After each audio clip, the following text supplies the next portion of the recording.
আসসালামু আলাইকুম রহমতুল্লাহি বরকাতুহু। তে বন্ধুগণ, আশা করি আল্লাহ পাকের রহমতে সকলেই সহি সালামত আছেন। তে গোপী গাজী আক্কাস আলী ইউটিউব চ্যানেল 017140885009 এর পক্ষ থেকে আপনাদের সকলের প্রতি রইল একান্ত আন্তরিক শুভেচ্ছা ভালোবাসা। তে বন্ধুগণ, তা আমরা ছোটবেলার থেকেই বাংলাদেশের তো বিভিন্ন জায়গার নাম টাম শুনতাম, কি আছে দুনিয়ার অনেক জায়গারই শুনতাম, যেহেতু লেখাপড়া করছি বা আগে জানাশোনা লোক ছিল, জ্ঞানী গুণী, তাদের সাথেও চলাফেরা হয়েছে, নানানভাবে জানতে পারছি। তো বিক্রমপুরে নামে যে বাংলাদেশে একটা জায়গা, গ্রেটার বিক্রমপুর বলে, কেউ বিক্রমপুর বলে, এটার আলাদা একটা ঐতিহ্য, বুঝলেন না?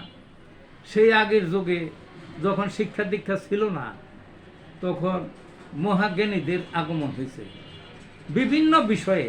বিক্রমপুরের আলাদা একটা ঐতিহ্য।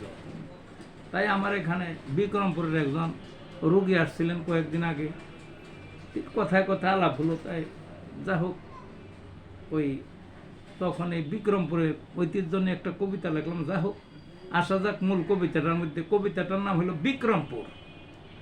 বিক্রমপুরের ঐতিহ্য ভাই দুই একদিনের নহে, স্বর্ণ যুগের সব ঐতিহ্য আজও আছে টিকে।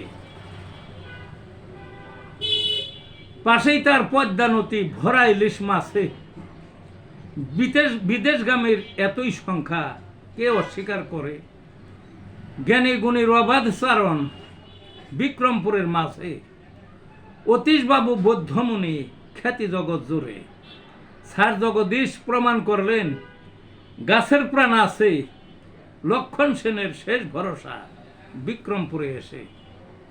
দেখছেন, চাকরি বাকরি পছন্দ নয়, ব্যবসায় আছে লেগে। বিক্রমপুরের মিষ্টির দোকান সারা জগৎ, সারা দেশ ভরে। সিলভার ব্যবসায় একচেটিয়া, কেনা তাহা জানে। বসত বাড়ির এমন জৌলুস আর পাবে না খুঁজে। এই ছিল বন্ধুগণ কবিতাটা। ভালো থাকুন।